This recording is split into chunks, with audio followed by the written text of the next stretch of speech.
students, how are you all? I hope you all are very good and must be learning very well.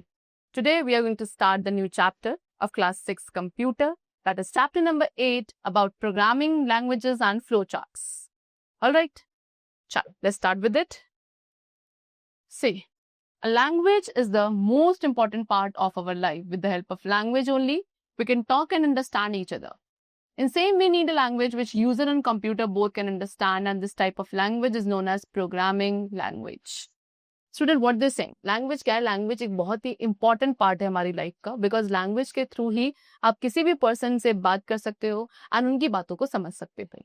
So इसी तरीके से हमें एक language की requirement होती है user and computer के लिए भी. ठीक है, एक ऐसी language जो user और computer दोनों समझ सके. And इस type की language को कहा जाता है programming language. ठीक है, सो प्रोग्रामिंग लैंग्वेज क्या है? एक set of command and instructions जिन्हें डिजाइन किया गया है कंप्यूटर के साथ कम्युनिकेट करने के लिए.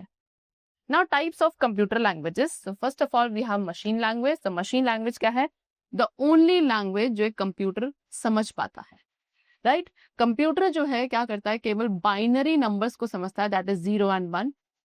मशीन लैंग्वेज में सारे इंस्ट्रक्शंस आपके 0 and 1 के कॉम्बिनेशन से ही बने होते हैं. ये एक सबसे बड़ा ड्रॉबैक है इस लैंग्वेज का, क्योंकि लर्निंग एंड राइटिंग किसी भी लैंग्वेज को केवल 0 and 1 के कॉम्बिनेशन से ही लर्न करना या लिखना जो है काफी डिफिकल्ट होता है. So this is the very biggest drawback of this language. Second we have assembly language. Assembly language में same structures and set of commands होते हैं जैसे मशीन लैंग्वेज में होते हैं, बट ये अलाउ करता है प्रोग्रामर्स को कि इसमें आप नंबर्स की जगह नेम यूज कर सकते हैं.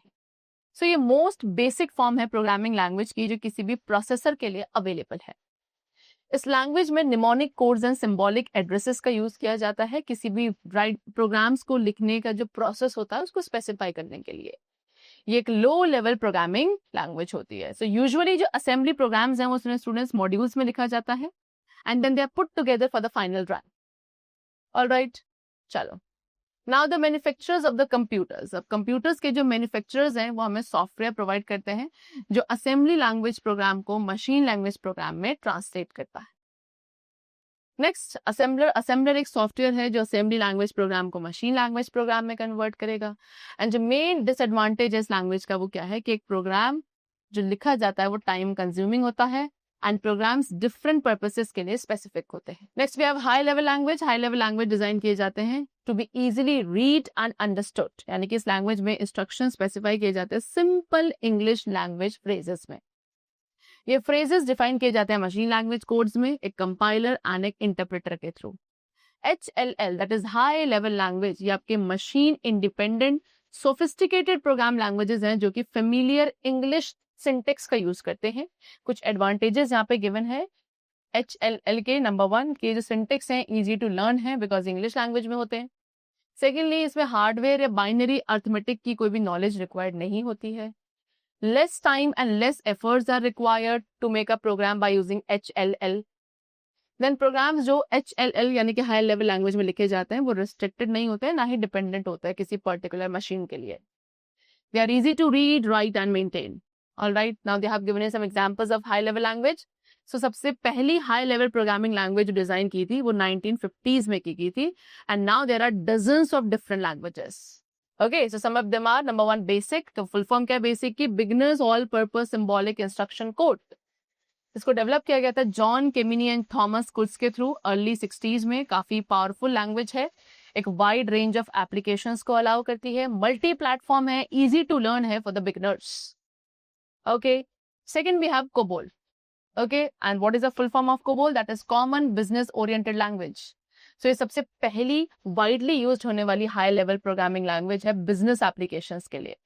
Majority of payroll, accounting and other business applications still uses COBOL. Then we have Pascal. Pascal एक imperative and procedural programming language है. इसको एक famous French mathematician के name पे रखा गया था जिनका नाम था Blaise Pascal.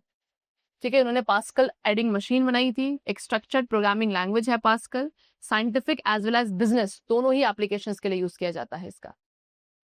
लोगो जनरल पर्पस लैंग्वेज है, वंडरफुल लैंग्वेज है लॉजिकल एनालिसिस टीच करने के लिए टू द चिल्ड्रन. ठीक है, with the help of turtle and graphics.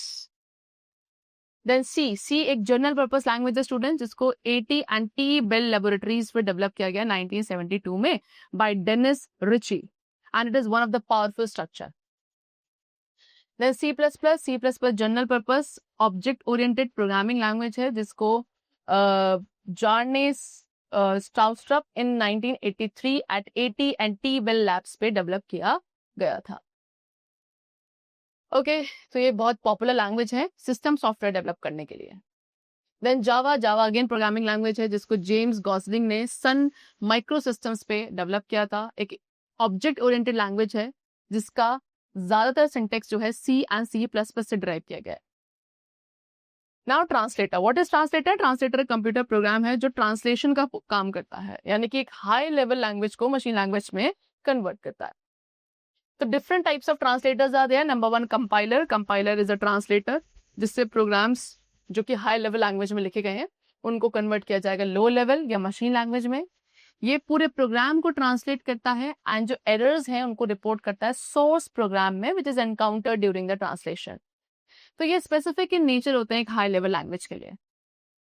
Then we have interpreter. Interpreter again एक ट्रांसलेटर है जो सेम फंक्शन करेगा as a compilers do, but ये प्रोग्राम को लाइन बाय लाइन ट्रांसलेट करता है एंड एरर को एक बार ही रिपोर्ट करेगा जैसे उसे वो एनकाउंटर कर रहा है during the translation process. Alright, चलो now we will talk about algorithm. Algorithms are as important. Algorithm किसी भी प्रोग्रामिंग के लिए उतने ही इंपॉर्टेंट है जितने एक रेसिपी इंपॉर्टेंट होती है for the purpose of cooking, right. So ये स्टेप बाय स्टेप प्रोसीजर है प्रॉब्लम्स को सॉल्व करने का. किसी भी प्रोग्राम को डेवलप करने से पहले एक कंप्यूटर लैंग्वेज के अंदर हमें पहले उस प्रॉब्लम का लॉजिक लिखना है, प्रॉब्लम सॉल्विंग का लॉजिक लिखना है which is used by the programme into the steps in easy English language. Okay, I have given an example 1. यहाँ पे हम एल्गोरिथम लिखने वाले हैं 2 नंबर्स को ऐड करने के लिए A and B. तो स्टेप 1 क्या होगा? Start, then read the value of A and B, then sum equals to A plus B, and then display sum, and then finally now example 2, write an algorithm to multiply 2 numbers A and B. तो again step 1 है start, step 2 है read the value of A and B, step 3 is product equals to A multiply by B, step 4 is display product, and finally stop. Example 3 यहाँ पे algorithm लिखेंगे एक letter post करने के लिए to a friend. So again start, collect paper, envelope, pen, then write the letter and fold it. Keep it in envelope and paste it. Then go to post office to purchase the stamps. Paste stamps on the envelope. Drop the letter in a letter box. And then finally stop. Alright. Chalo. Then we have flowchart. Flowchart क्या है? Flowchart diagrammatic representation है algorithm का. And ये diagrammatic representation एक solution model illustrate करता है किसी भी given problem के लिए. एक algorithm represent करेगा, workflow या process को represent करेगा, जो कि स्टेप्स को शो करता है in the various kind of boxes. So what are the symbols which are used in flow chart? ठीक है, फ्लो चार्ट में कौन कौन से सिंबल्स यूज होते हैं? तो फ्लो चार्ट को क्रिएट किया जाता है वेरियस शेप्स के बॉक्सेस की हेल्प से, एंड ये सभी बॉक्सेस इंटरकनेक्टेड होते हैं to each other so that जो स्टेप्स का सीक्वेंस है वो क्लियर रहे, right. So they have given you first symbol, this is terminal box, and इससे क्या किया जाता है? फ्लो चार्ट को स्टार्ट एंड स्टॉप किया जाता है. दिस इज प्रोसेस बॉक्स, इससे हम एक प्रोसेस या एक्शन स्टेप को शो करते हैं. दिस इज इनपुट और आउटपुट बॉक्स, इससे डेटा को इनपुट किया जाता है, ये जो फाइनल रिजल्ट है आउटपुट है उसको डिस्प्ले किया जाता है. Alright, after that decision box, this is decision box. So ये यूज किया जाता है कंपैरिजंस करने के लिए. ठीक है, जब 2 ऑप्शंस आपके पास है yes and no, then we use this. Then this is connector, इससे हम फ्लो चार्ट के किसी भी एक पार्ट को अनदर पार्ट के साथ कनेक्ट करते हैं. This is flow lines. Flow lines आपके बॉक्सेस को ज्वाइन करने के लिए या एक फ्लो ऑफ कंट्रोल की डायरेक्शन को शो करने के लिए यूज किया जाता है. ऑलराइट, एग्जांपल यहाँ पे एल्गोरिथम लिखा गया है, देन उसका फ्लो चार्ट आप यूज करने वाले हैं, ड्रॉ करने वाले हैं to find the sum of 3 numbers.